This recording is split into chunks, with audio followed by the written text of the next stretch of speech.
With the ButtKicker Gamer 2, what you see and what you hear is what you feel.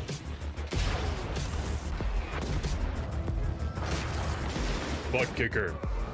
The future is feeling.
Hello everybody, welcome back to Freaky Fast Broadcasting for this Wednesday night. We have what event we have for you in store. We got the Bristol Motor Speedway here at the Sim Racing Unleashed Truck Series, and I tell you what, it's going to be one heck of a night. As always, I got Robert Moyer Jr. up here alongside me calling the shots and running these amazing cameras for us. How you doing tonight, Robert, and what do you think about Bristol, man? What I think about Bristol? Fill it up with water. Let's go fishing. I knew he was going to say that. That's why I asked him that. You know, I didn't know. Yeah, I'm not. I like watching Bristol. I love calling Bristol. I don't like racing Bristol. But that's just me. That's just my agenda, man. But overall, I think tonight we're gonna see one heck of a race out here with these guys with a newer update with these trucks here. So we'll get to see, like you said earlier here before we went live, you don't think it's going to be too much of a factor, of course, because this is Bristol and it's not a super speedway. So, you know, you're not going to get them high speeds, but I'm sure it's going to do something a little bit here. Yeah, it could play a factor, definitely the update. We don't know what else little things they do sometimes behind the background. Yeah. The notes just said talking about the draft, which, that'll be cool to see as we go into the next coming weeks. But, yeah, tonight here at Bristol is really going to come down to who can manage their stuff best, who can stay out of trouble. 200 laps here. Bristol, you can get into a lot of things here happening, and you never know. But one thing I will tell you is that right front tire takes a beating around this track. It's just getting straight abused all the way around here. And just one thing you're going to see guys do is you're going to see some guys take off probably and maybe even pull away. But then if you don't really manage that, you're going to have major issues as the run goes on, because that right front tire just gets so hot. It literally becomes a basketball, and this concrete surface is not the smoothest. So when it hits those bumps, it just starts bouncing, and you got really no turn from there. And you've got to have front turn at Bristol. It's all about the front turn. You would like to be a little bit looser so you can keep that front turn in it, but usually the trucks tend to go to the tight side. So, at the moment we got Mark Whitley sitting on the pole as we're just starting qualifying. It should be a pretty interesting night. I'm excited to see how it all shakes out. But I guarantee if we see a long green flag run, that person who wins will be the person who, is able to save the tires the best. Save. Back up your corners and should be able to have some good speed. Yeah, definitely does. I mean, the fastest groove around this track is up in that top groove. So you're going to see a lot of guys move up there. Now, there is a way to play it. It was Bradley Delph jumps to the top. We're looking at Todd Neese in a 1480 to the top of the board. So great times here being shown by a few of these guys. So really cool stuff to see there. Todd Neese jumping to the top. with about 2 minutes and 45 seconds left here in qualifying. So we'll see if anybody else can go out there and put down a really quick time. We did have some really fast times out there from guys. So we'll see if anybody can go out there and go as fast as they did in practice. So yeah, but definitely back onto that point I was saying about the lines. You're going to see guys running that high side, but the bottom, I'll tell you right now, if you can make the bottom work and not overwork your tires down there, it's a good place to save tires. And at some point in the run, that should come back to you. And we'll have to see if someone can make that work. But it is very difficult, and passing will be at a premium. But we will definitely see some passing going on, and maybe even some beating and banging, because that's what Bristol's famous for. Yeah, tempers. Yeah, the tempers can fly here. That is for sure, Robert. That's a definite fact. This place is known to bring out your anger. If you ain't your normal angry driver, this place can easily bring it out of you. But now we're looking at Josh Jones. He was pretty quick here in practice. See what he can put down for his qualifying lap. We'll just have to see with that. But the big thing here also, normally we talk about lap traffic. These guys won't be dealing with too much lap traffic, I believe, tonight, due to the fact that we got, I believe, 15 or 16 trucks here, so not the biggest field, so the lap traffic won't be too big of an issue, but you'll still have lap traffic at some point, and navigating that lap traffic will be completely crucial as Brandon Hartwell jumps up to third, Josh Jones to fifth. So a lot of guys looked in there really closely. We'll see Steven Leffler now trying to put a time in, and this is the last minute here, so got to get in when you can. Get that time put in. You're seeing Steven Leffler on the bottom. I think that's smart. To run one quick lap, you kind of run the middle curve almost around here to get that really quick time. You let that car go up a little bit, and you come back down the racetrack to shorten the lap. See what kind of time Leffler puts down. Right now, 15th lap, but we'll see if the second lap is any better. As he comes to 3 and 4 here. Accident 4 coming to the start-finish line. Does he jump up the board from 9th? Yes, he does. He jumps up to 8th, so he jumped one position right there. So not bad. Gained one position. That's more than you can ask for sometimes. And I think that'll be pretty much the end, unless someone else is out here. I think James Small, Robert Cheswick, Jason Adams putting his on down, but I think he got to the wall, so he'll have to abort that lap. Here's Braden Caress, actually. It's 5 seconds left to qualify. Does he get the lap in? Yes, he does. A 14.82. He jumps second on the board. Wow. So he did that with seconds left. I'll tell you that much. That could have not gotten there. I've had many a time where I've just come a few seconds short and not got your lap in. So good stuff for Braden Caress to be able to get that in. That's the end of qualifying. And we'll go to our starting grid here tonight. And there it is, starting grid, Todd Neese. Congrats on the pole there to Todd in that one machine. The one truck is starting number 1 tonight. Followed by him will be Braden Caress there. Just got that time in there in the 91. Third place will go to Bradley Delph in that 14 machine. Qualifying for him. Fourth go to Brandon Hartwell. Fifth there, Mark Whitley in the 77. He was fastest in practice. See what he can do. Sixth there goes to Josh Jones in that 76 machine. Seventh will go to Cedric Hunter in the number 11. Eighth there goes to Brandon Colley in that 2 machine. Ninth is Steven Leffler in that 72. 10th place, running on our top 10, will be Ruben Phelps in that 06. Followed by him will be David Neese in the 11th place position. 12th will go to Gomez. 13th is James Small in the 61 machine. 14th, Jason Adams. And rounding out your field in 15th is Robert Cheswick. So, nice little field we got here. This is going to be a fun race to watch, guys. And thank you all for tuning in as we get ready to get some Bristol action, baby. Mm-hmm. Yeehaw. Yeehaw!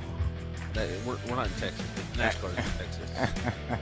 And I think that race is just finished. I was going to say that race should be finishing up, shouldn't it? Oh, my goodness gracious. I can't believe who won. I'm not going to say and spoil it for everybody, but he has not won in a very long time. Oh. That's pretty cool to see. Well, you gave away that it's a previous winner.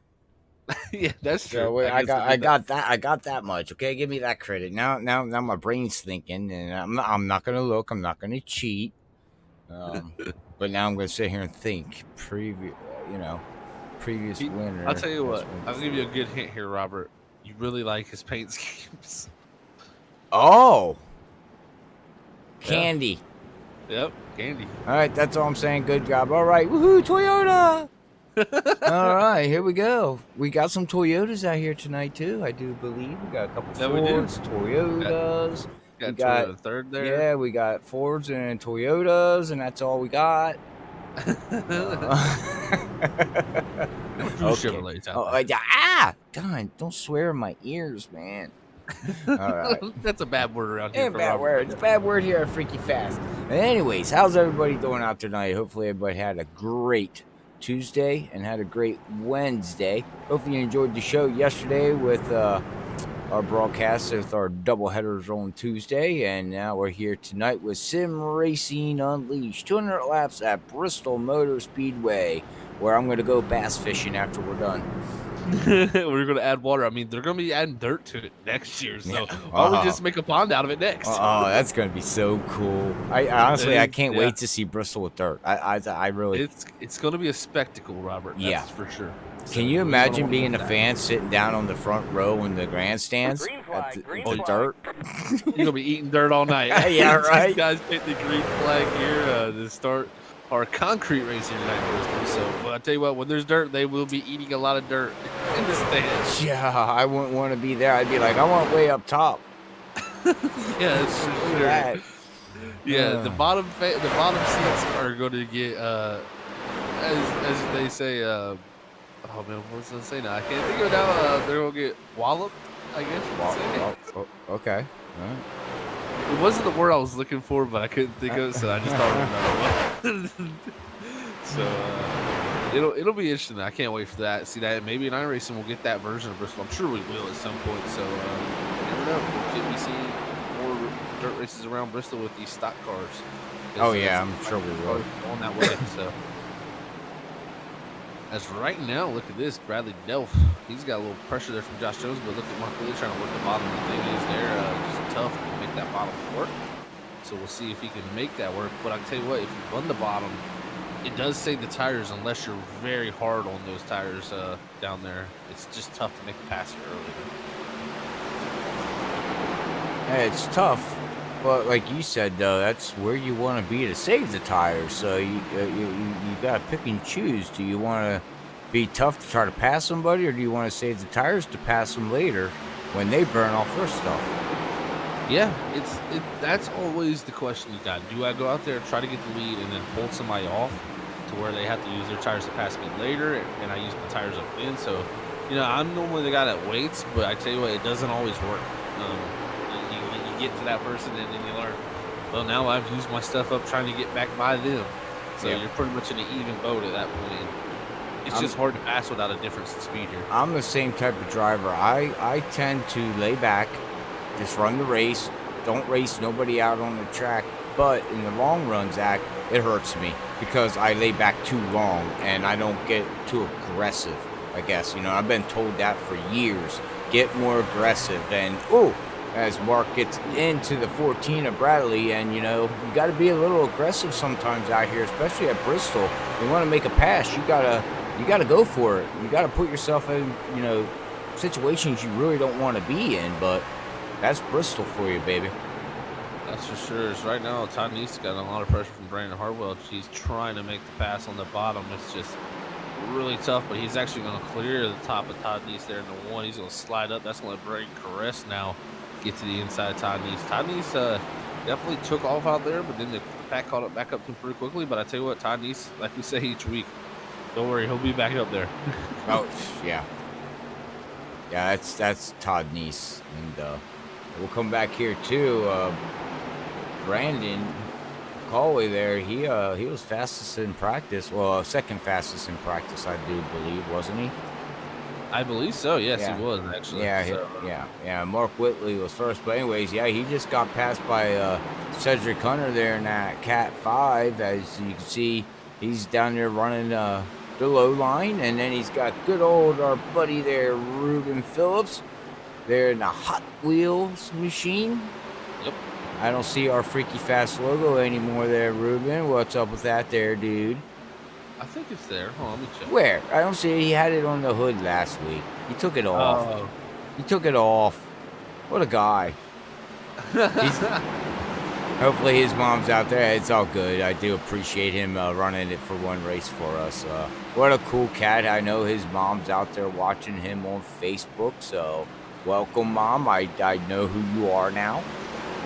He left me know that a couple weeks ago, Zach. Yeah, that's it's great to have her family watching the races and stuff. So that's really, really cool. And that's a guy, too, to watch in that 06, Ruben in the Hot Wheel yeah. there. He is one of them laid back. He knows when to go, and he always puts himself in the right circumstances. And he reminds me of a Mike Skinner in the trucks. Right. You know, we seen him do one cup race. I'm not saying that he can't race the cups, but it just didn't seem like that was his thing. He knows how to drive these trucks. This is his comfort zone in these trucks. He loves them. Yeah, he's very, very talented in the truck. That's for sure. Yeah, they're seeing that. I mean, as always. And it goes back to Mike Skinner. Everybody knows Mike Skinner. You know, he tried the cup. He tried, and it didn't work out so well. But you throw him in a truck, look out. Yeah, he had that number 3, that good wrench on the side of the truck. Yeah, turned into Delaware. Even had the mustache and everything, and then he came back later in the Toyota program and really dominated there too. Yep. So yeah, he did. It looks like Josh Jones was taking a shot on Braden Perez up in that second position. Just wasn't able to make that bottom work. That's really tough to do. But just looking through the field too, most guys running up very top. But I'll tell you one thing I'm seeing very different is the 11 truck. And I've kind of pointed this out to you, Robert, before broadcast. I know Cedric very well. Raced with him for now the past 4 years, and this dude right here can really make the bottom work. And if you do run the bottom like the way he's doing, you can actually save tires around here. You're not loading up that suspension as much. You're not carrying as much speed, and you're going to see at some point, I believe, this 11 really start to make some ground up. He's really good at Bristol, first of all, and he's really good at saving the right front. That's something you got to be good at Bristol. Pulls up the Collie. So it's interesting to watch. We'll see if he can continue to make that work. But I'm interested to see if that helps him save some tire for sure, because it's something me and him have discussed before at this racetrack. It's running on the bucket team with his car. It's a way we try to save tires is just not carrying as much speed and running that shorter distance while getting still a good run off. He's gonna go to the inside of Mark Whitley here. Don't think he's going to be able to make that pass, and I think Brandon might be able to slide behind him. Brandon's going to let him. Yeah, Brandon got out of the gas. Yeah, I think Brandon knows that he's trying to make a pass in front of him. He just wants to follow him through. Yeah. To the back bumper of Mark and set it all to the inside of him, as Mark is really dropping back some of the guys in front of him.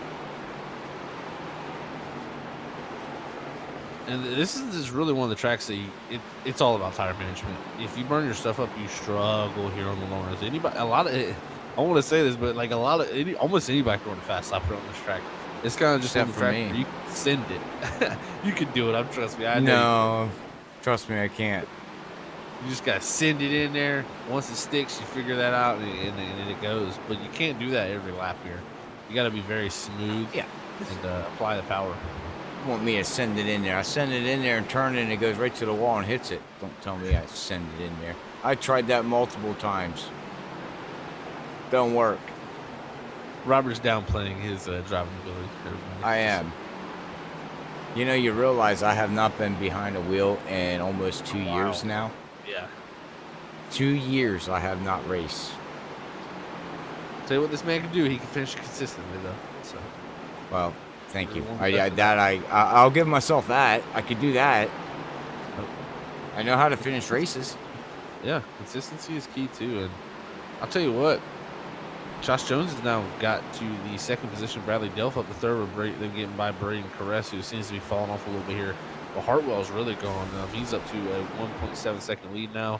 And we'll see if Josh Jones can maybe take that time down. But I tell you what, Cedric Hunter is trying to get by Mark Willey, but is having a tough time. Here, him and Collie kind of all over the back of the 77 here.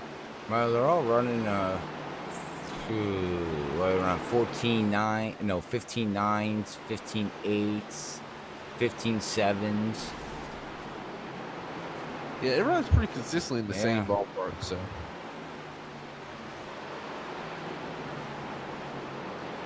Very interesting, if you ask me. And it's looking already 35 laps into this run.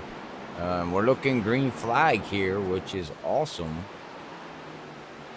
And Colley's able to make the pass on Mark Whitley, actually. So Colley up to the 5th position. He was able to make the bottom work, something Cedric was not able to do. And look, I was going to say, how did he get around Cedric?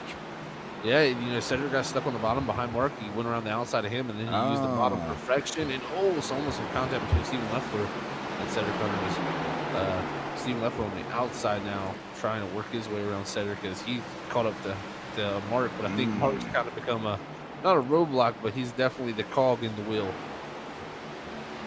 Looks like Cedric's struggling a little bit though there, Zach. Oh, yeah. He's going to have Todd Neese underneath him now. You know, if he wasn't struggling like I think he is right now, he would have been able to make the pass on the bottom work. You think it's the weather, maybe, too? Not enough rubber? It might be the truck. I've never really seen him run the truck here that much. So that could possibly be it, too. The truck definitely handles a little different. But, I was just going off based off previous experience here. He's usually pretty good as the run continues on. He's having a tough time, though, working over Mark. He looks very, very tight coming out. Yeah, he does. And that's one thing that a lot of people will try to run the very, very bottom. But when you got the guy in front of you running the very top, you kind of need to run up the middle groove and see how he's doing right here. He's getting up higher so he can make sure he gets a decent exit there because that middle groove will still work pretty decently. Well, not to race dirty. So please, everybody, don't take it this way. No. If you're say you're Cedric there and you slide up just a little bit and you get yourself up, say the 3rd line. When Mark comes out of the turns, you're pushing Mark up towards that wall where he has to lift so he doesn't hit the wall. That gives you the momentum underneath to be able to pass. It's some people call it dirty racing. I don't call it dirty racing. It's called you use the advantage that you have because this is what Bristol offers you. So. Yeah, you gotta use what you can, right? So, right. I tell you what, who's very quick right now, Colley. Brandon Colley up here making the pass now on Bradley Delph. He got around Braden Caress while we were watching this. He's around Bradley Delph now making that pass. And he's making the bottom work pretty well. He slides up in front of that 14. So we'll see what he can do here and maybe run Josh Jones down. The times are looking pretty decent, especially compared to leader up front.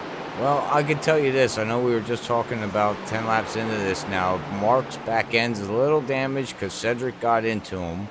Yeah. He's playing the Bristol game of bumping and run, trying to bump and run. And again, this is Bristol, man. This is, you're gonna beat up some trucks. You're gonna get some fenders bent. And I call that racing. If you come out of Bristol with a clean truck, some people look at it as, man, you did a good job. I say, no, you weren't racing hard enough. You start beating the bank. That's just me, though. Some people don't look at it that way. Yeah, it's definitely interesting to see. It just seems like the 11 just cannot get around the 77. I don't know how what kind of pace Cedric has after he gets into the track, but he just cannot get around that 77. As you see now, Todd Neese trying to work the outside. It's really tough when someone's running that high line and you just kind of stuck there and you can't make it work on the bottom. And Todd Neese go. Yeah, almost into the back of Mark Whitley. Mark Whitley is definitely struggling a good bit here. Oh, Cedric jumps to the outside of the left one. What in the world are these guys doing back here? And, I think the big thing is Cedric really needs to back the corner up. As you see, Todd Neese, he was able to get a great drive off the bottom. He's really backing it up and then cutting down late on exit here to get that good drive off. And that's just something I do not see out of that 11 truck. No, and you got who is that? David Neese now. Wow, finally. We got some heated moments at Bristol already on lap 51. If you're enjoying that, hit the reaction button, ladies and gentlemen. Yeah, and these guys gotta go too because they're 10.2 seconds behind the leader. Hartwell is not far behind, only about 5 seconds behind these guys. So, that's a huge thing to see. We'll see what kind of times Cedric can click off now once he gets into open track. But Zach, you can you want to answer that on Facebook? Hold on. What do you mean? Hold on, you're not watching us live? What in the world? He doesn't watch himself but live. I don't have multiple screens. Oh, I had come to on, switch man. over. We need to buy you another I am monitor watching this live. I am watching this live. on YouTube. Oh no, on Facebook. What? Then you don't see the chat. No, I just seen it. I Oh. said, I got to switch from the iRacing to it, and I was just watching the track. But oh, Joseph out there, y'all need a third. I mean, if you want to come up here, that's up to you. I mean, I have no prerogative. I'm just cooling up here. We're just cooling, Robert. We do got dividers though. All right, 6 feet distance. I got the air conditioner. Zach doesn't have it. He's sitting over there eating funnel cakes or hamburgers or French fries or I don't know. What are you drinking, Zach? Water? Ice water? Right now, I'm actually drinking called Diet Lemon Up. Diet? What? It's Lemon Up. It's like a Sprite. It's like a knockoff. Oh, so it's a 50-cent can. Yeah, it's that good. It's good though. It's good. All right. Well, let's bring Joseph. Apparently, he's not racing, so we'll bring him down here, and we'll get Joseph McQuarter to join us in the booth here, ladies and gentlemen.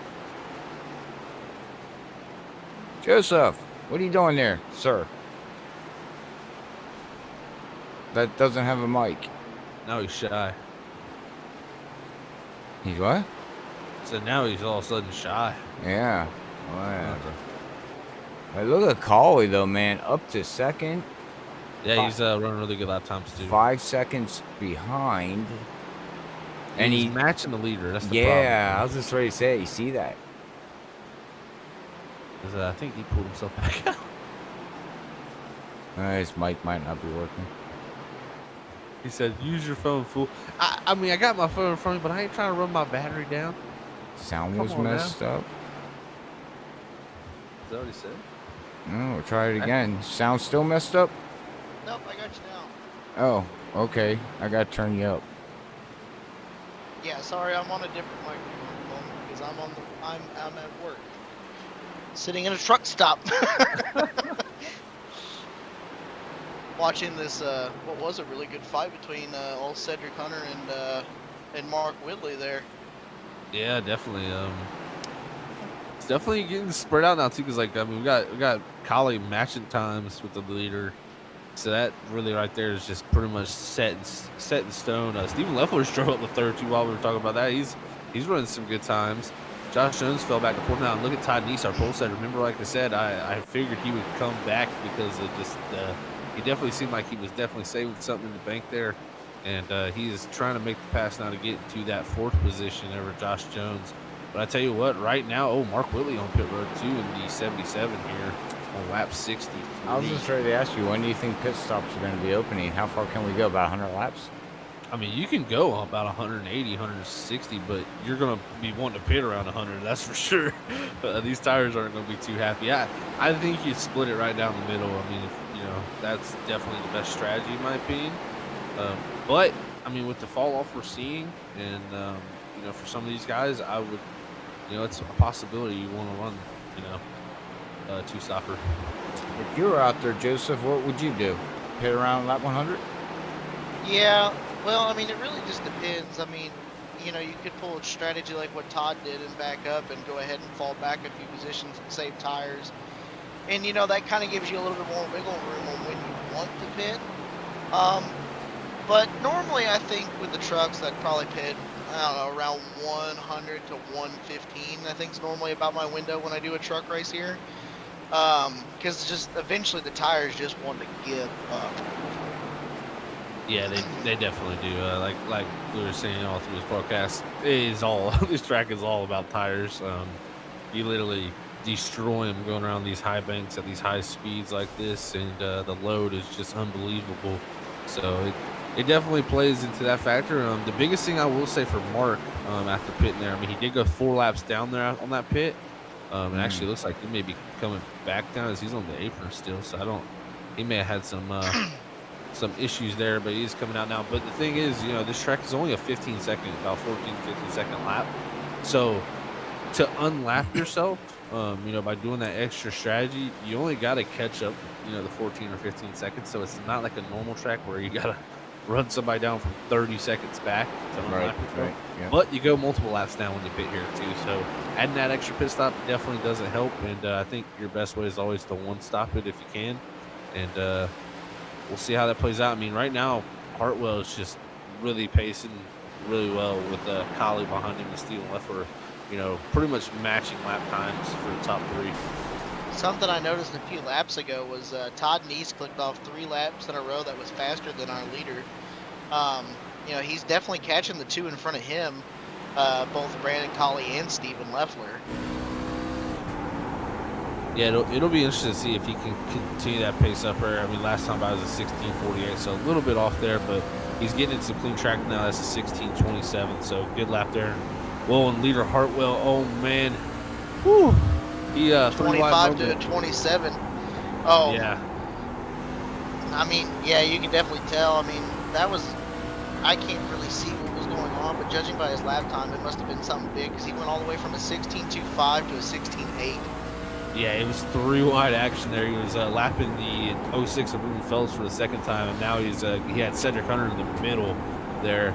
So it was 3 wide. Now he's coming up on Cedric Hunter and actually the 27 of David Neese as they race. So he's definitely losing time here. And this is where, like I said, we only got 15 trucks, but lap traffic will still come into factor tonight, even with the lower truck count. So it's really right now about Hartwell being patient and not getting in trouble. He's got a long way to go still in this race, not even halfway yet. And he's losing time, but his pace is very good. So if he can just methodically make it through here and not lose too much time and not get hurt on any damage or anything, he should be all right once he gets by. He's kind of gotten stuck right now. I mean, the problem with this is, Todd Neese is going out there running way faster lap times. I mean, really, between second to fourth, all running faster than him at the moment because he's stuck between. Oh, who is that? Is that Bradley Delph and I can't see the number on that Red Bull machine. That's our leader. That's our leader, Brandon Hartwell. That's the 5. He doesn't. Oh, I'm have sorry, a I got the number on cars side. mixed up there. Yeah. Yeah, he doesn't have a number, but yeah, he's still getting stuck. I mean, right now the lead's down to a 3-second lead. It's going to be under 2 seconds here if he cannot get by David Neeson, these guys. See, that's the thing. When you start catching these trucks that are decently fast here, that it's just tough to make the bottom work, and Hartwell has really not been able to make it work down there. And you even got Cedric Hunter almost going back to his outside. So, these guys right here are fighting hard, though. They need to stay on the lead lap. If they get a caution, you want to be on that lead lap here. It could be very much over for you if you go laps down here sometimes. Oh yeah, it's really hard to rebound if you start to go laps down. I know firsthand when we ran here in WSSR, unfortunate with the penalty, but we ended up getting stuck, and there's just no way to fight back. You've got to get really lucky with the cautions and being in the right position. Right. And I mean, situations like this can help you too, as you watch Cedric Hunter go back around your leader there to try and unlap himself now. Yeah, that's the thing you see right now, and it's down to a 1.5 second lead.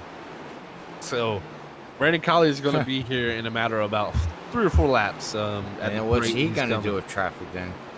Well, the thing I can point out is, Hartwell's had pretty clean track, and I haven't seen him work the bottom that many times and actually make passes. One thing I have seen Collie do is he's figured something out about how he can make passes. He had to go from all the way from 7th to 2nd. So we'll see if he can use that same thing he was doing earlier, because it is definitely something you got to figure out. It's not, some people can, run a really fast line when there's nobody in front of them and they have their line. But when you're trying to pass these lap traffic trucks, it's getting close now. As you can see, Collie in the back bumper right in the there. picture. Yeah, Hartwell is definitely at this point frustrated. Whoa. But I wouldn't be surprised to see the bumper come out here at some point. I'm pretty sure we just saw the bumper. And here comes Mark Whitley into the fray now. Yeah, here on those newer tires, he's trying to work his way by, and this is going to be interesting for the 5. What's he do here? Oh man, now he's got no room to go backwards. He's basically in a box right now. He definitely is, and he's starting to pull Delph though. Yeah, he did a good job getting a roll through the center there and getting a good run off. That's going to be the key. He's got to roll the bottom. He's actually pulling ahead, a good nose bit, and no, big checkup. Oh no, checkup. What a save from both those guys. And guess who that just gave a whole bunch of open track to? Oh boy, we almost had another collision there. Yeah, and really hurt Collie more than anything. Now Hartwell says, I need to get back away. Oh my gosh, let me get away. But the thing is, did he hurt his tires too, running down there and just trying to really make that pass and send it in there? We'll have to see with that. But yeah, now it's back to a 1.7 second lead. We'll have to see how these times click off here through the next. Well, and remember, Mark's on fresher tires, so he just blew by everybody. He's like a Superman right now out there. Yeah, it feels like it. faster than your leader the last time by at 37 to just a 30.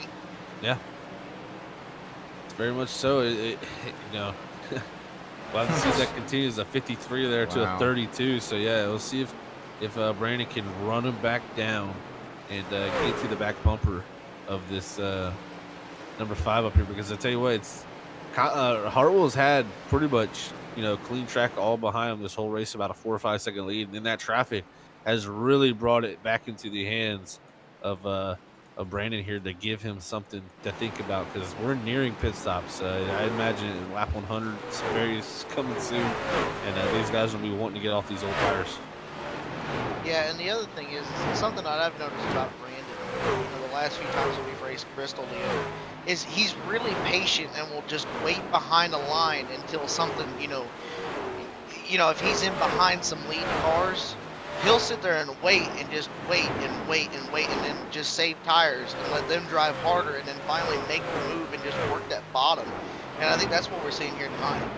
Yeah, no, he's definitely done a great job of saving the tires. So he's been able to manage them and run decent times, and now he's definitely closing that gap in to our leader up there of Hartwell. And the thing is, now he can keep this same distance. The times, what I've really noticed all night, once they've gotten to about a 16.2 or 16.3, they've really kind of just plateaued at that point. These guys have done a good job of managing the tires.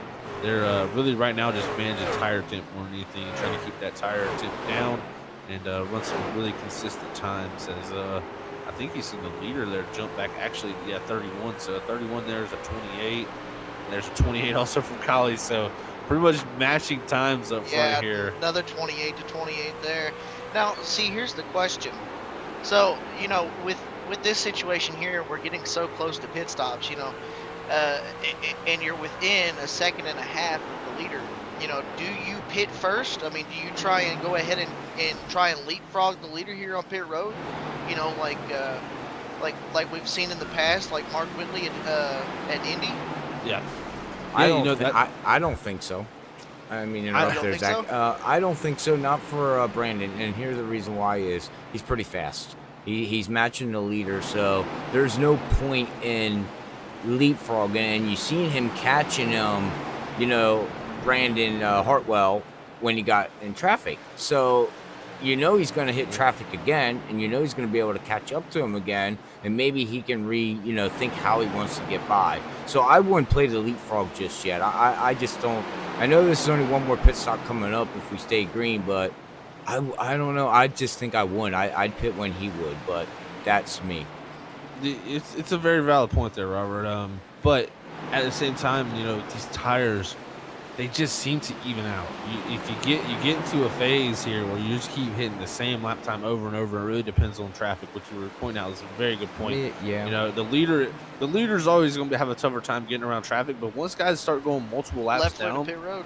Oh, and yeah, Leffler is going to pit road there for our third place man, as I believe did Todd used to get by him before that, but so that's good. We're already seeing some pit stops happening. Yeah, I mean, I guess if I could think back to what I was saying, all my points are valid, though, but you're right. With everything just evening out after a 30-lap run with the tires, you know what I mean? You can't gain. And the only way to gain is that leader's got to get into lap traffic. So, yeah, and the thing now is I think now, since Hartwell's already pitted, either you pit this time or you go a few more extra laps. That's really the only play you got in your book to have a little bit fresher. But if you wait too long, it's not enough, and you're going to see him come down this time. Here comes Brandon, yeah. See, and here's my thing. Here was my thinking. If I was sitting in this position right now, and I was Brandon, with them swapping the fastest lap time here on a long run, Brandon faster than him, Hartwell faster, and then you had Collie faster, and then you had Hartwell, and it's going back and forth. I think being in second place, I think you should pit first and try and leapfrog the leader. you know, you're both running the same lap time. Right. So unless there's some kind of an issue with Mm. traffic, it's going to be really hard to try and catch that leader. Oh, completely agree. Yeah, I mean, that's a good way to get the lead. The question is, at the same time, Hartwell, we got to see the pace here. I know Hartwell was definitely super quick throughout the whole entire run, but I know Collie was more of a pace, kind of slower pace at the beginning, and then he picked it up here later. So we'll have to see how that plays out. But I'm sure there's going to be a definite, bigger size gap here with Collie lead pit road. Is actually, Hartwell goes around now. It's going to be about a straightaway is the difference, which isn't too much here at Bristol. And the thing is now, if you're Collie, you got open track. You can't burn your stuff up this time, because I know he was definitely saving his stuff there last time. But he also did get held up a little bit in traffic. So now he's got clear track to get straight to him and put together his good lap times. We'll see what he can do. It should be a race between these two. It should be a mano a mano unless something happens between them, and then we'll see what the guy behind him's got. And Brandon's up to second now, and Hartwell takes back over the lead. And it looks like, I mean, that's really good by both drivers to come out and then be exactly the same distance away as they went in. So a good job by both drivers. But going to your point about, Collie at the beginning of the race, I think, like I said earlier, I think he was playing that patience game to try and save the tires for the later run. And I think that's what we saw out of him, was to just go ahead and ride a little bit, save those tires, and then start making moves. And right now we're seeing Brandon actually run faster than our leader with a 14.9. Yeah, and leader's already getting into some traffic here. He had that one lap fresher now. He can use that. And the biggest factor here is he came out the same exact distance behind Hartwell and pitted one lap later. These tires are up to almost 2 seconds quicker. About a second and a half on the long runs here, or about a second and a half slower. So he should have jumped him by almost a whole second and a half, but Collie did a wonderful job to make sure that gap stayed right in that same distance. Now he's only 3/10 back, has a one lap fresher. It should be a heck of a race here to the end for these guys. I think now we might actually see what Brandon can do now that he's on even more of an even playing field with Hartwell. And like you said, what an awesome job by both of these drivers to come out so close, even with a lapse difference, and they still come out the exact same as when they went in. I mean, that's awesome as they go around the Hot Wheels machine, who got a little bit into the wall. But this might get really interesting. And the other question is, like I said with Brandon, he's really, really patient. Do you think we'd see the bumper out of him? I mean, coming down to the end, I definitely think you see the bumper. If it's within 20 to go, I think here early, I think he's gonna play that patient game again. Just from what I've seen so far in this race, he's pretty much, they're a match at times, but Collie was definitely a little quicker, and it seemed like Collie was actually able to get around lap traffic a little bit better too than Hartwell. So if he can right here just stay behind him, put the pressure on, make Hartwell go out here and push that thing real hard, and then you never know. You might be sitting in a perfect position here with 20 to go to be able to make that move or catch them in the right moment in traffic. Traffic's always going to play a factor here, and they're going to be coming up on some pretty fast cars here soon, with Braden Crest and Josh Jones only being about 4 to 3 seconds ahead of them, and that's literally the 4th and 5th truck right now, or the 5th and 6th truck. So those guys are putting down decent times to where it's going to be tough to get around them for Hartwell, and then you're going to see Collie try to pounce at that point. That would be my game plan. You definitely don't want to sit here and play into the game of burning your stuff up, trying to get too much out of it right here, but you don't want to let Hartwell get away. You want to be in position to, when something happens, you're there. Yeah. And here's another thing, do you see some kind of like a hunger in Collie when we get towards the end of this race? In the last few weeks, we've seen Brandon really have some bad luck in the Cup Series, and even have some bad luck in the trucks as well. So, do you see a little bit of a hunger? He's fast, he's running second. Do you see a little bit of the hunger come out, when we get into the later stages of this race? Do you think that might play, into the way that this race may end? Yeah, I think there's definitely hunger coming out right now, because he he did a pretty. Oh wow, look at this on the camera. Josh Jones navigating here, Braden Crest, the 77 of Mark Whitley.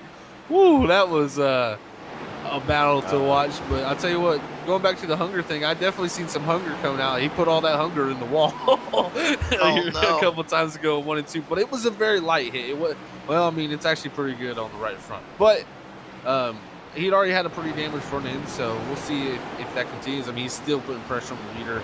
And he's still running faster lap times, too. Exactly, yeah. So I don't think it hurt him too bad there, but he definitely showed some hunger right there going for it, and stuck it in the wall, got a little bit above that cushion into that marbles. But man, it's gonna be a good old finish here to the end, because I tell you what, Hartwell really had last time. He could really pace himself. He can't really pace himself this time with the two right there behind him. Yeah, no, there's definitely no way to go and pace yourself with the two right there. I mean, you know, I don't really know what the point situation or who's actually going for the championship in the truck series right now. So, I mean, you know, I think Hartwell's just going to need to try and match the same racing line that Collie does, as we see all the time in the Cup Series. I think that's definitely what you're going to have to do tonight, because you cannot give him that bottom line, because it looks like Brandon can run that bottom line really well, where it doesn't seem like Hartwell's been really good on the bottom side. He hasn't really made like you said, he hasn't really made a whole lot of passes down there. Yeah, no, I think you hit the nail on the head there with that statement. It's just, can Hartwell pick it back up here as they've been running, pretty close together? Did Hartwell save something here this time he didn't save before? There's so many things that go into racing here, and it does seem like Hartwell is starting to actually put a nice little gap. As he was about a tenth and a half faster there, and Collie back into the wall again. Unfortunate there. You're seeing some slight little mistakes from the two's part, but he can't give up yet. You can never give up in these situations, because they are going to catch that lap traffic. Only about 2 seconds in front of them now is the 56th place truck.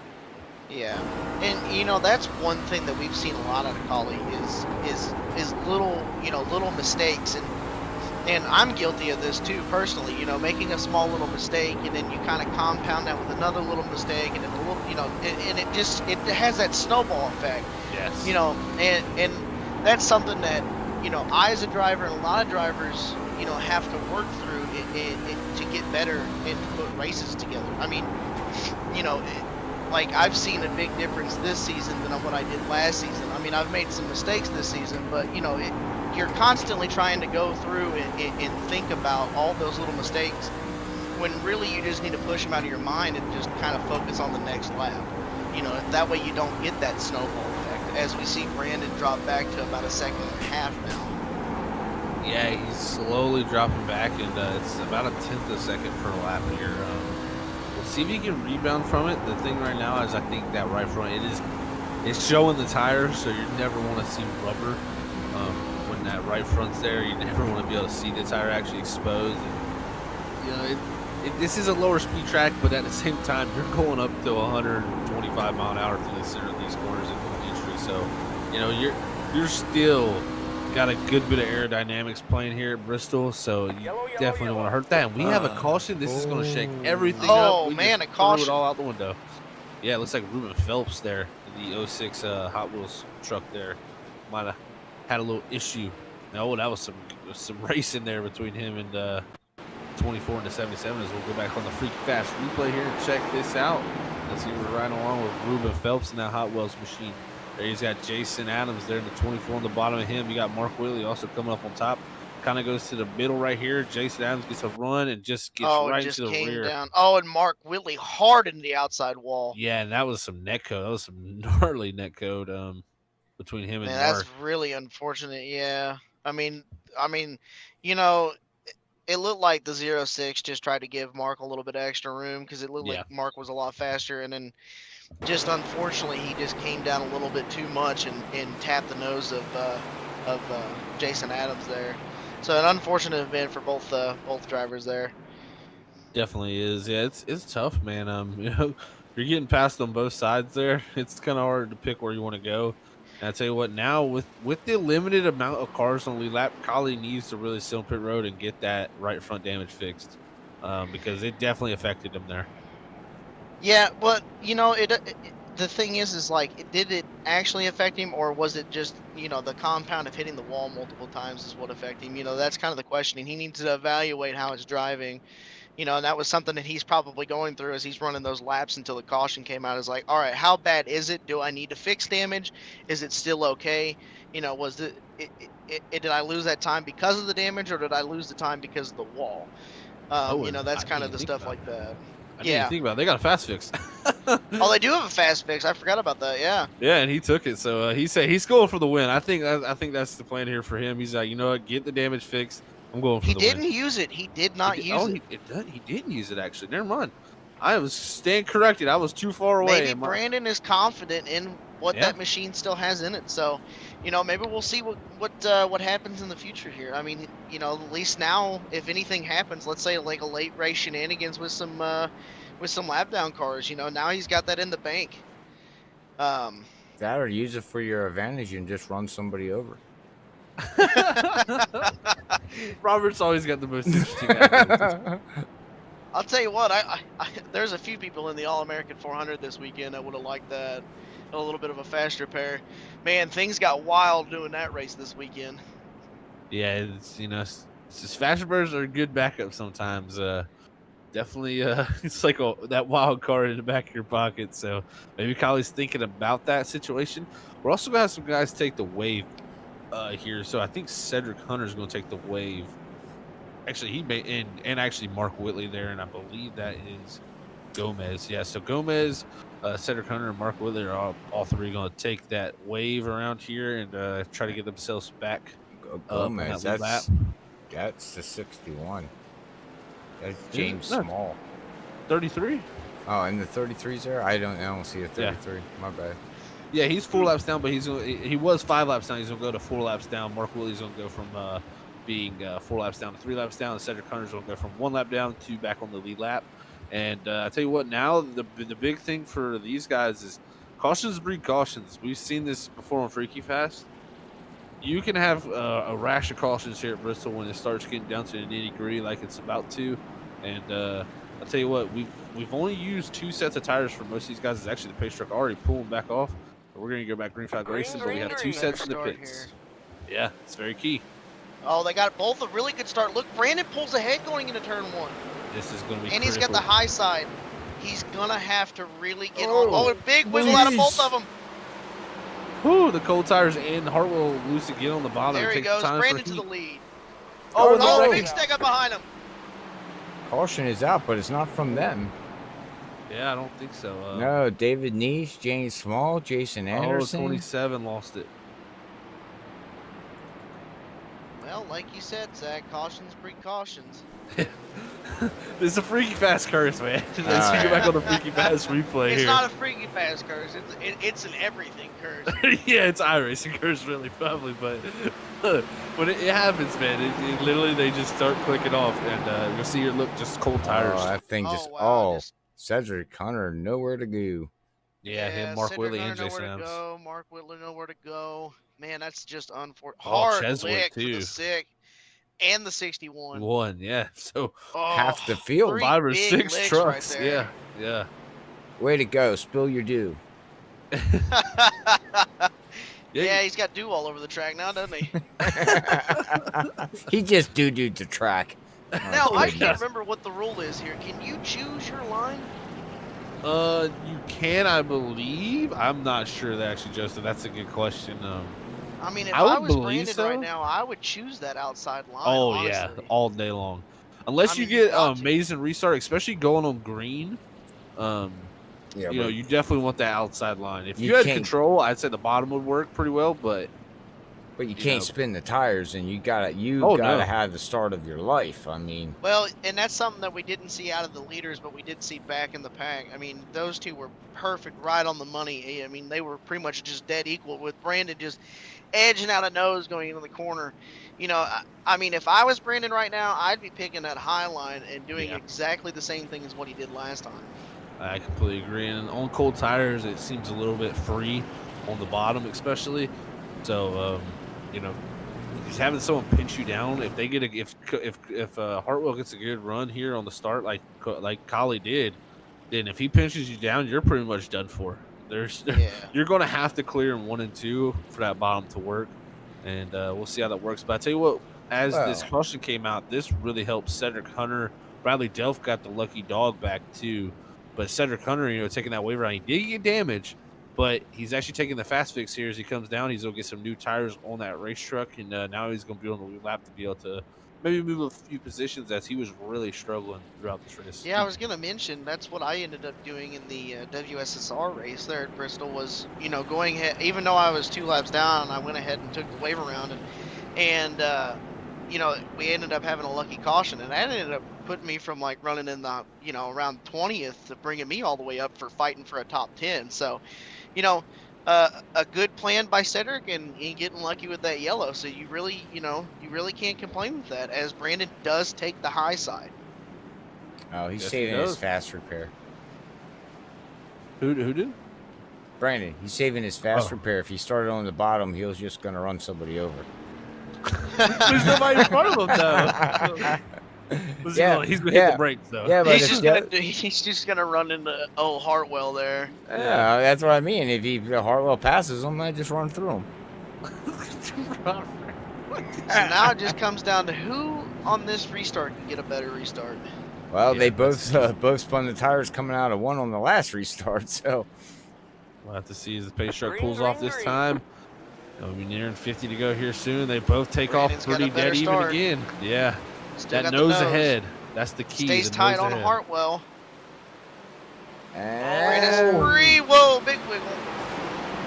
Wow, what a pass Brandon there. is free. That was a really good call by Brandon and well executed there. But Hartwell's got a big run running behind him.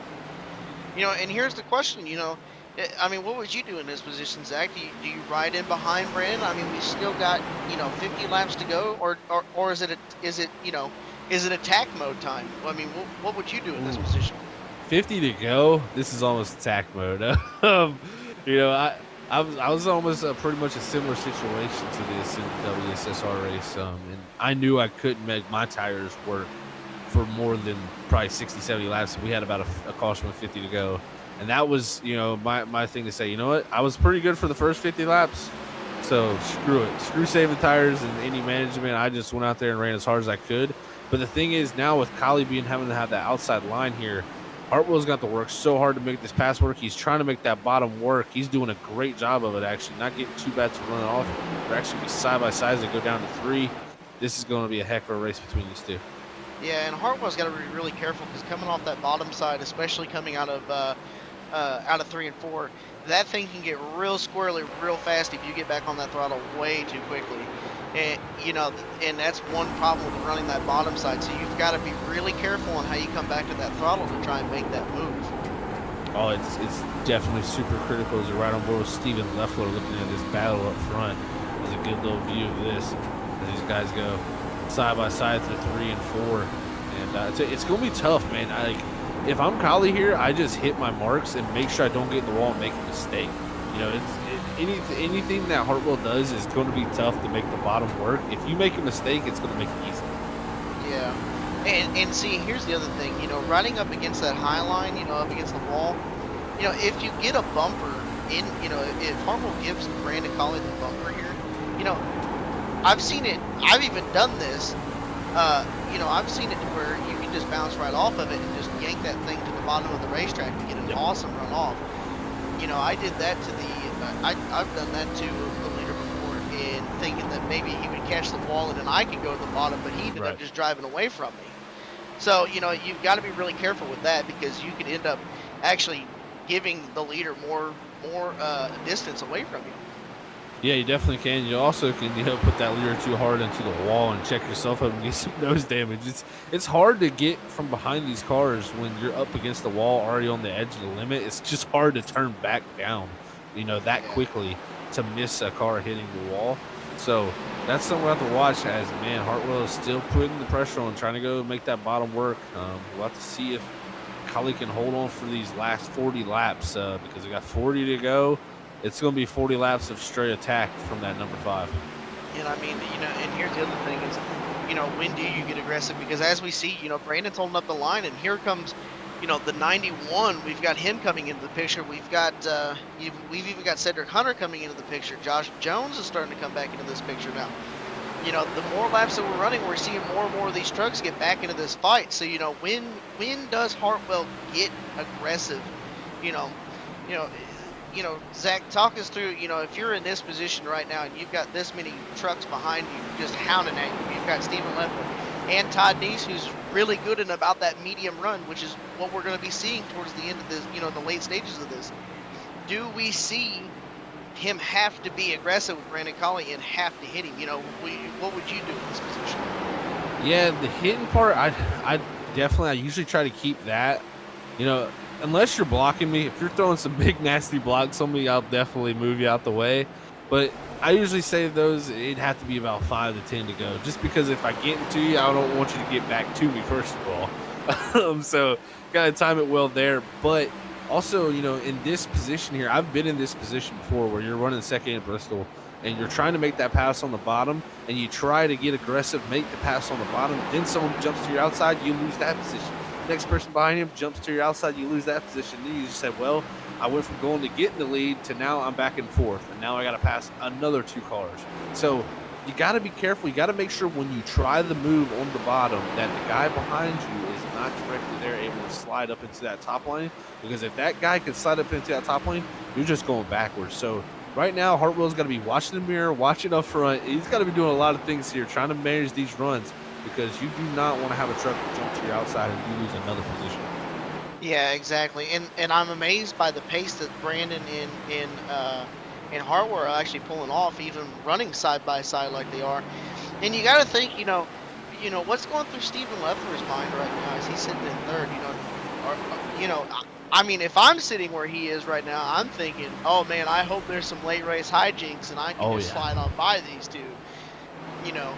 But the other thing that you have to worry about is even if you do get around, I mean, there's only, 9 cars in the lead lap? So, yeah. You know, and they're so fast on the long run, you know, you're kind of worried about it. Like, if I do get the lead, how long can I stay up front before those two come hounding back at my back door? Yeah, that's always a good question. It's right now, if I'm Leffler, I'm definitely feeling like I'm in a pretty nice spot personally, especially, you know, without that caution, he wouldn't have been in this position even to have really a chance. I mean, he would have had a good top 3, top 5 here. But now he's sitting within a shot to win this thing, and if these two in front of him get a little hanky-panky going on, you never know. It could hold on, hanky-panky. Hanky-panky, that's right. I was thinking a little bit of kiss-kiss, touchy-touchy, but I didn't think of hanky-panky.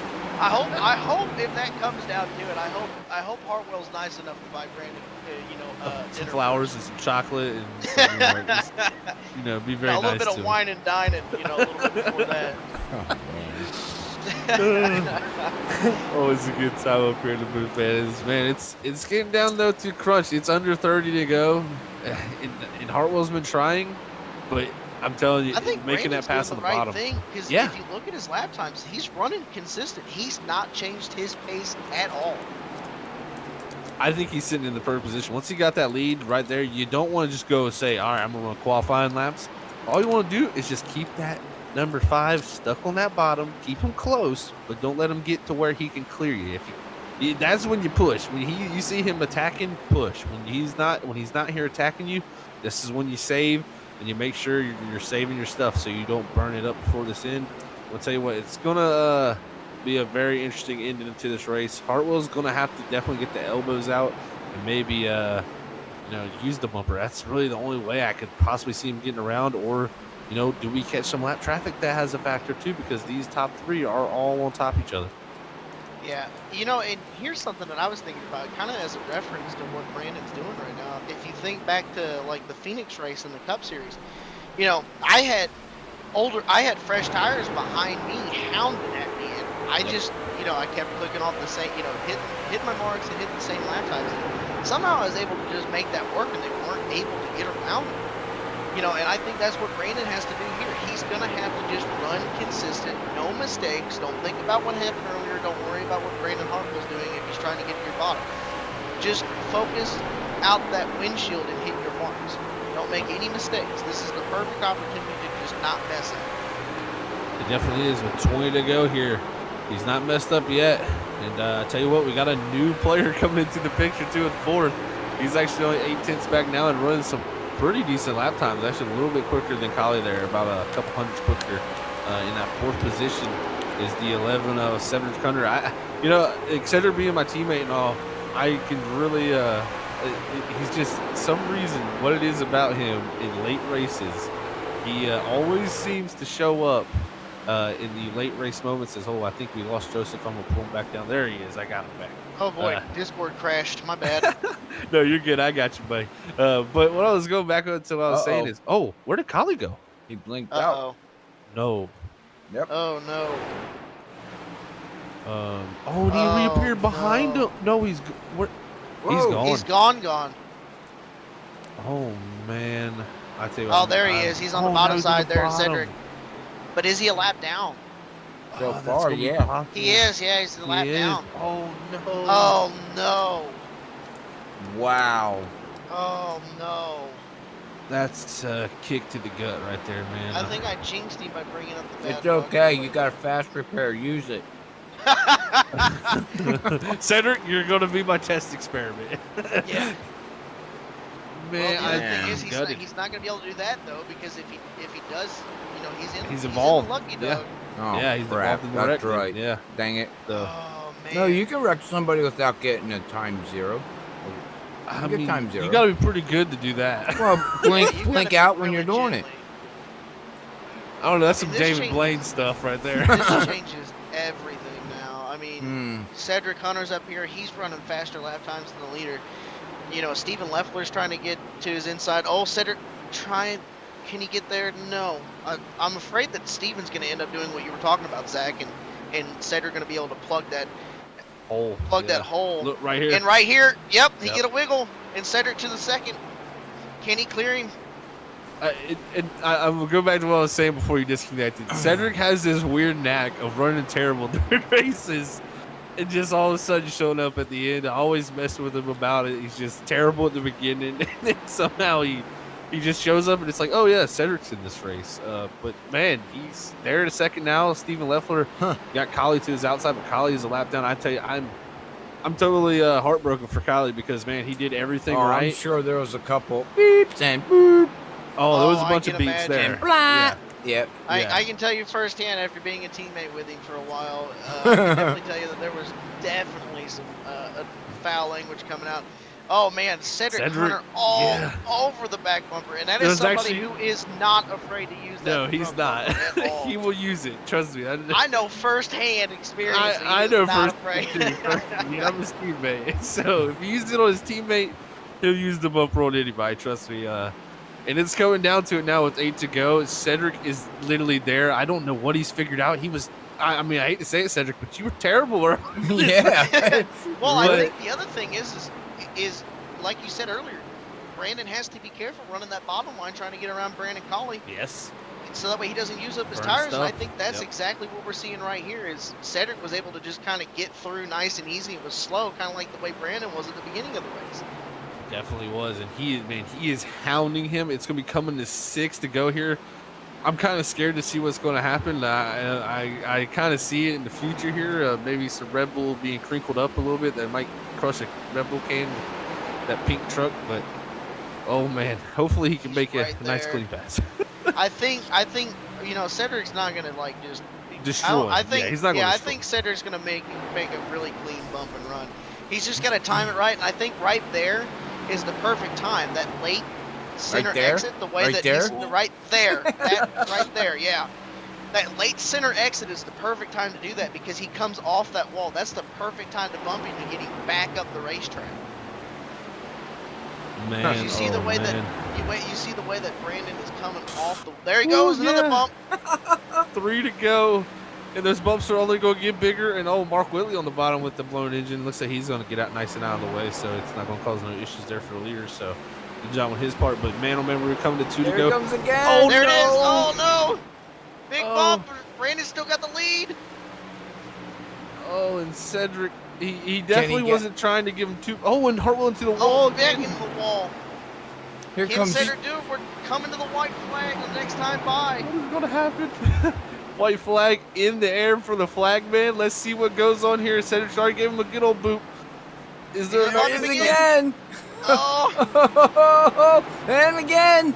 is Brandon gonna be able to Oh, hold and it? again! Oh, Big he wiggle. opened up the outside. He opened up the door. No, Oh, Cedric off into the the wall. Swing over. Is he gonna drive Cut on the over. bottom? Oh! Side by side. Oh, and they wrecked. Wow. Wow, what a finish. 48 I think hundredths that of a blew the second. motor. I think that blew the motor, unfortunately, on Hartwell. He wins the race, but I don't think he's going to be able to celebrate. Oh, man. And the Kind of crowd. reminded me of old Terry Labonte back in the 90s, having that front end all beat in and still wins the race. The crowd's you what. cheering. Crowd's going clapping. Wow, what a finish that was.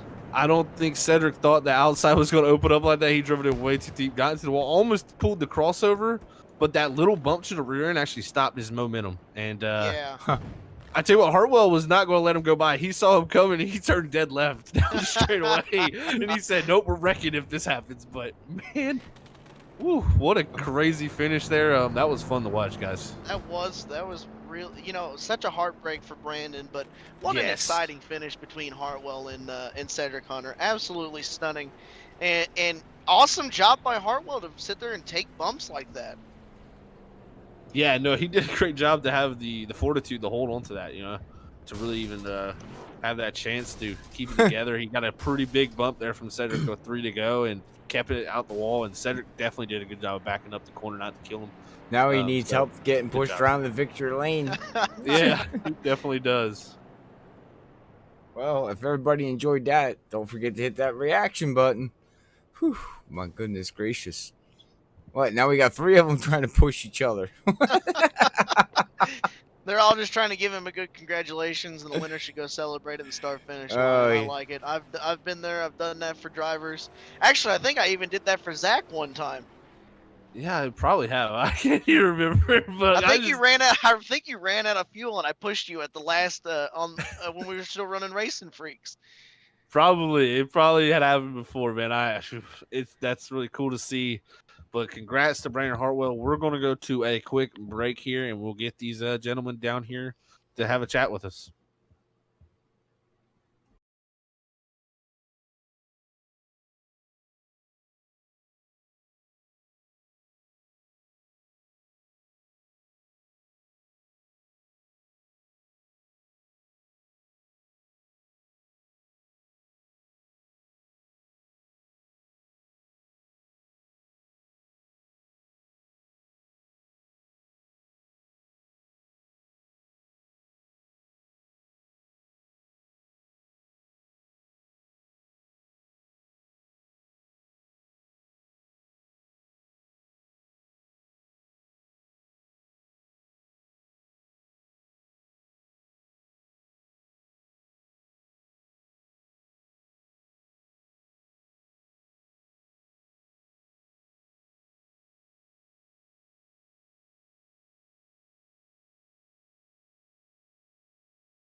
All right, we're back here, ladies and gentlemen, and we got our top 3 podium finishers, man. What a race we had here tonight at the Bristol Motor Speedway with the Sim Racing Unleashed Truck Series. We're going to talk in here with these gentlemen and see what their thoughts are, because what a finish, man. This is one heck of a race here. Hey, Steven, in second booth, man, you got a copy. Yeah, what's going on, Zach? Hey, man, well, what a race out there. That was fun to watch. I'm sure you got to see a pretty good bit of that there, too. I mean, you were trying to go for the lead there at the end. You got to second, and you were trying to go for that lead, man. And just, we were talking about it up in here in the booth, me and Joseph, and, when you try to take that bottom lane, sometimes it opens it up to the guy behind you, and Cedric was able just to get in there on the outside and kind of took away your chance at fighting for that lead there. But, man, what a great run for you tonight. How was the racing out there on the track? Well, first of all, it's Brandon Call you're going to be looking for. Had a little bit of a scoring error there, but you're willing to interview me since I'm here. I'll take the interview. Now, the racing was good. The racing was pretty clean. I mean, that was probably the fastest, cleanest Bristol race I've ran since I've been on the service, and I've been on almost 4 years now. But no, it's just the groove is so tight up high. I mean, once the tires wear off, you can get down to the bottom, and you can run around the bottom and make passes. But it's just so hard on fresh tires, and when everyone's running the same lap times, it's extremely hard to make a pass like that. I kind of found something there towards the end, coming in a little bit lower than everyone else, but the problem was they were running that high line, so I couldn't really go up towards the wall and needed to run off. So a little bit disappointed there. I would have liked to have had it run green the entire time, but I mean, I didn't lose a whole lot after the caution, so not too bad. Yeah, definitely. You look really strong overall tonight, Manny, especially on the long runs as always. How do you feel about going into the Cup Series race this Sunday here at Bristol? Yeah, I mean, it's going to take a little bit more braking in the corners to get the car to rotate, but besides that, I'm usually decent finish at Bristol, so we'll see. Hopefully a top 5 like tonight, or I mean, I can deal with maybe a top 10 just to get Bristol done and over with, but top 5 is what we're shooting for. We'll see what we can do. Top 5 was the plan tonight, and came out with the 4th place or 3rd, depending on how we're going to score it here. Going to definitely talk it over with Admins, but Collie should definitely have 3rd place. Yeah, it was unfortunate there, the issues he had, man. That was unfortunate to see there from the lead. But great run for you overall tonight, Steven, right there in the battle for the win at the end. So congrats on that, man. Anybody wants to finish out before I let you go? Yeah, of course, all the guys at SRU for putting the races on each week. You guys at Pretty Fast broadcasting all our races. The 22Q Family Foundation for allowing me to run their name and their colors in my car. And then Budget Sim Boxes if anyone's in the market for a low price, good quality button box. Hit me up. 10-4, Steven, man. Congrats again, and we will catch you on Sunday, man. Appreciate it. You guys have a good night. You too, buddy. All right, that was our 3rd place finisher there. Steven left on that 72 machine there from the Budget Sim Boxes. So shout out to Budget Sim Boxes, also the sponsor here in the Truck Series and here at SRU. As we move on to our 2nd place man, Cedric Hunter, he tried everything, but just came up a little bit short. We'll see what his thoughts were tonight on this amazing race we had here. Hey, Cedric and Zach up in the booth, man. You got a copy? Yes, I do. Well, man, you know, if you go back and watch this, you're going to hear me call you out because you were flat out terrible at the beginning of this race. I don't think I've ever been depressed while racing for that first run. I honestly wanted to just turn my PC off. I'm not gonna lie. I was getting down on myself. Well, man, you turned it around. You know, you came into the picture there. Unfortunately, Collie having those issues with the connection, that was heartbreaking. But you came into that picture, man, and then all of a sudden, here's the number 11, that pink machine. And like I said, you seem to always show up at the end of races. You know, sometimes you start off a little bit bad, but then, you know, you're there at the end. Man, what a crazy finish there. Kind of play out how it went through your mind there at the end, what you were planning to do. And it just came up only 4,800 short, man. That was so close. Yeah, definitely a roller coaster of a race. Just to kind of throw it back though to the beginning for a second. My plan on that first run was to save tires, and I was really trying, but I cannot pass people at Bristol. Like, I'm really bad at passing. And so I think I tried for probably about 40 laps to pass Mark and couldn't get it done. And I was trying so hard, and eventually, obviously, like, he fell back. My tires were shot. Couldn't do anything. Getting frustrated. I was actually debating on parking it.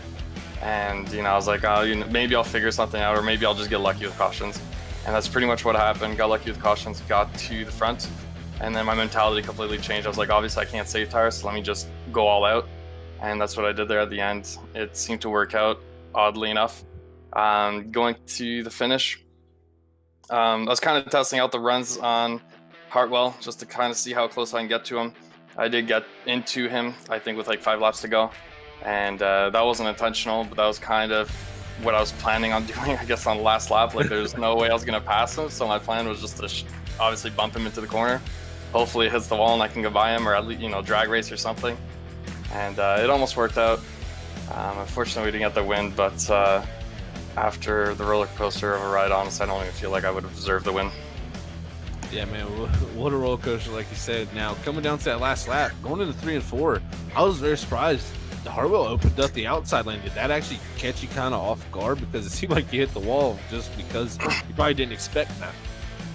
Yeah, I mean, I got the wicked run coming off of 2, and I was all over his bumper, and I was expected to shoot up the inside, but then he obviously went down to defend it, which was maybe a smart move of him. You know, I could have easily probably shot his inside, brushed up into him, won the race. Well, and then yeah, obviously like the outside opened up, that caught me off guard. What I should have done is the iRacing bump the wall, get a wicked exit. That's what I should have done, but at the time I didn't think about it, obviously. Yeah, could have done that differently, probably maybe won the race. But I'm glad it played out the way it did. Yeah, definitely, man. That was a wild ball finish. You gave us something fun to watch there. We enjoyed it very much up here in the booth calling it. We appreciate that. Anybody wants to shout out to you before I let you go, buddy?